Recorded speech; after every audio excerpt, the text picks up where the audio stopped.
कलम। कलम से तो आप सब रोज़ अपनी ज़िंदगी में कुछ ना कुछ लिखते ही होंगे, पर क्या होगा जब वही कलम से लिखा हुआ सच हो जाए और आपकी ज़िंदगी को एक भयानक मोड़ पर ला दे। ये कहानी है आयशा की, जो स्वभाव से बहुत सड़ियल थी और हमेशा दूसरों से जलती थी। पर आयशा की एक खूबी थी, उसे एंटीक्स को कलेक्ट करना बहुत पसंद था और इसीलिए वो रात को ऑफिस से एक एंटीक शॉप पर आती है, जहां उसकी नज़र एक बहुत पुराने बक्से पर पड़ती है। जब वो उस बक्से को खोलकर देखती है तो उसे एक बहुत खूबसूरत पेन दिखाई देता है। वाह, ये पेन कितना अच्छा है, इससे तो मैं रोज़ अपनी डायरी लिखा करूँगी। नहीं बेटा, ये पेन तुम नहीं ले सकती, ये पेन बेचने के लिए नहीं है बेटा। पर आयशा उस शॉप ओनर की बात को अनसुना कर उस पेन को चुपचाप अपने बैग में रख लेती है, जो उसकी सबसे बड़ी गलती थी। अगली सुबह जब आयशा ऑफिस आती है तो उसकी मैनेजर उसे अपने ऑफिस में बुलाती है। Ayesha, what nonsense is this? इतनी सिली मिस्टेक्स, तुम्हें काम पर रखा किसने है? तुम्हें तो अब तक काम से बाहर फेंक देना चाहिए। आयशा को अपनी मैनेजर पर बहुत गुस्सा आता है और आयशा का गुस्सा और भी बढ़ जाता है जब उसे पता चलता है कि उसे नाइट शिफ्ट लगाकर वही फाइल्स दोबारा से बनानी पड़ेंगी। रात भर ऑफिस में अकेले बैठकर अपनी सारी फाइल्स को कंप्लीट करती है और अपना सारा काम खत्म कर जब आयशा अपने घर लौटती है तो वो रोज़ की तरह अपनी डायरी लिखने के लिए बैठती है। पर ख़ास बात ये थी कि आयशा आज डायरी उसी पेन से लिखने वाली थी जो उसने एंटीक शॉप से चुराया था। आयशा का गुस्सा मैनेजर के लिए अभी भी शांत नहीं हुआ था, इसीलिए आयशा उस पेन से लिखती है कि काश मेरी बॉस मर जाए और मेरा प्रमोशन हो जाए।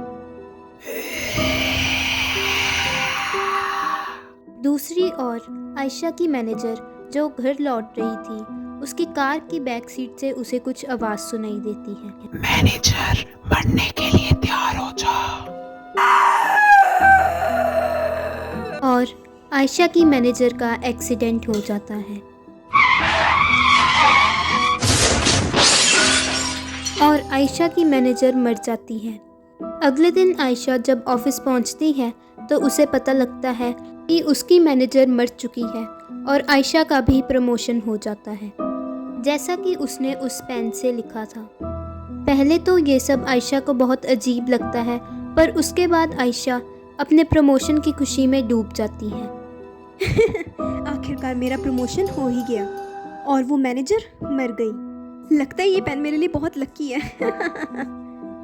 आयशा की एक कलीग जिसका नाम डेजी था, वो बहुत ज़्यादा खूबसूरत थी और सारे लोग उससे बहुत अच्छे से बिहेव करते थे, इसीलिए आयशा उससे बहुत ज़्यादा जलती थी। रात को रोज़ की तरह आयशा जब डायरी लिखती है तो वो अपनी भड़ास डेजी पर निकालती है और डायरी में लिखती है कि काश डेजी की खूबसूरती हमेशा हमेशा के लिए ख़त्म हो जाए। और उसी रात डेजी की भी मौत हो जाती है। अगली सुबह जब आयशा को ये सब पता लगता है तो उसकी खुशी का कोई ठिकाना नहीं होता। अभी से आयशा को रोज़ रात को दूसरों के लिए बुरा बुरा लिखने की आदत पड़ जाती है। अगले दिन वो सब सच हो जाता था। दूसरी ओर जब एंटीक शॉप की ओनर उस बक्से को खोलकर देखती है तो उसमें कोई पेन ना देखकर लेडी ये बोलती है कि लगता है ये पेन वही लड़की ले गई होगी। वो पेन तो श्रापित था, अब वो लड़की भी नहीं बचेगी। 2 हफ्ते बाद जब आयशा रोज़ की तरह अपनी डायरी लिखने के लिए खोलती है तो उसे पता चलता है कि पेन तो ख़त्म हो चुका है और अचानक ही उसकी डायरी पर खून टपकना शुरू हो जाता है। ये क्या? ये मेरे हाथ में इतना सारा खून कैसे आ गया? और अचानक ही आयशा की डायरी में एक बहुत डरावना साया आ जाता है। अब तो भी सभी की तरह मरने के लिए तैयार हो जा। आयशा ये सब देखकर इतना डर जाती है कि वो रात को ही उस एंटीक शॉप पर पहुंच जाती है। दरवाज़ा खोलो, कोई दरवाज़ा खोलो प्लीज़। तुम यहाँ क्यों आई हो? तुमने ही वो पेन चुराया था ना? चली जाओ यहाँ से। वो पेन शरापित था। पहले तो तुमने बहुत मजे लिए होंगे, पर जब उस पेन की इंक खत्म हो जाती है तो वो अब तुम्हें भी मार देगी। चली जाओ यहाँ से। मुझसे गलती होगी, प्लीज प्लीज मुझे माफ कर दो, मेरी मदद करो प्लीज।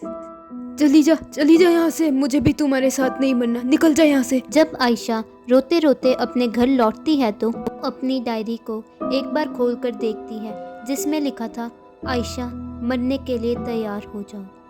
आयशा। और इसी के साथ आयशा को भी अपने किए की सजा मिल जाती है और वो भी मर जाती है।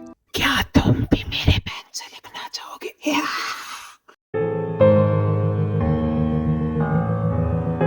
अप्रैल फूल्स डे, जिसका मकसद होता है दूसरों को हंसाना, पर क्या होगा तब जब वही दिन आपको पूरी ज़िंदगी के लिए रुला दे।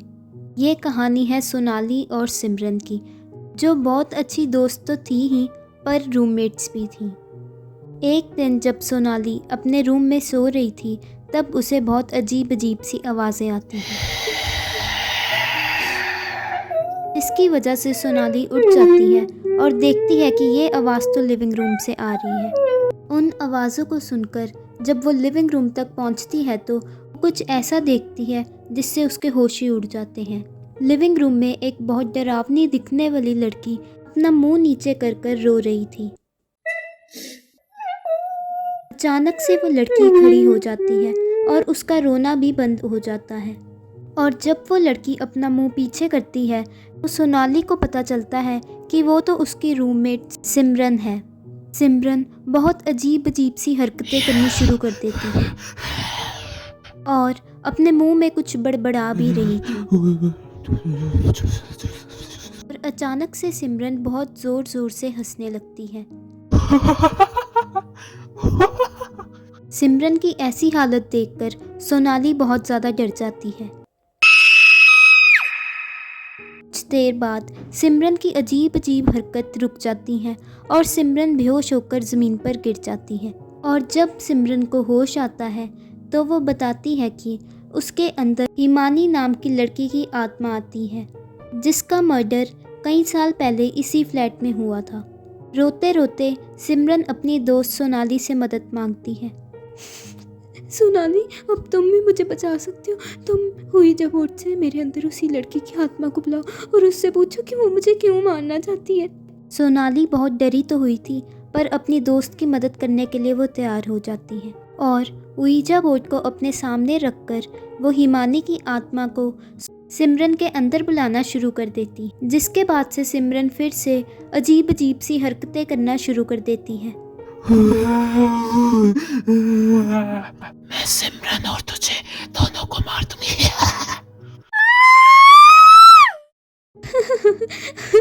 मैं तो मजाक उड़ा रही थी सोनाली। आज अप्रैल फूल्स डे है, तुम्हारा दिमाग तो नहीं खराब? तुम इतना कैसे डर सकती हो? तभी सिमरन देखती है कि सोनाली कुछ अजीब सी लग रही थी। सोनाली, मजाक खत्म हो गया है, अब तुम भी मेरे से मजाक मत करने लग जाना। और अचानक से सोनाली एक बुरे साए में बदल जाती है।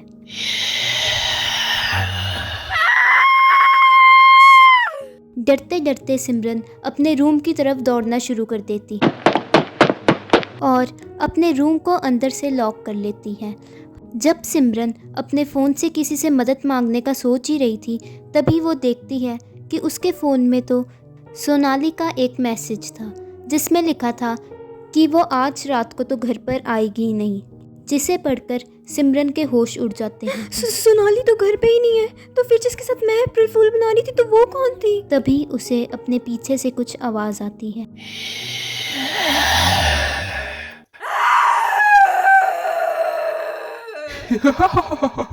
और अगली सुबह जब सोनाली घर लौटती है, उसे सिमरन की लाश मिलती है।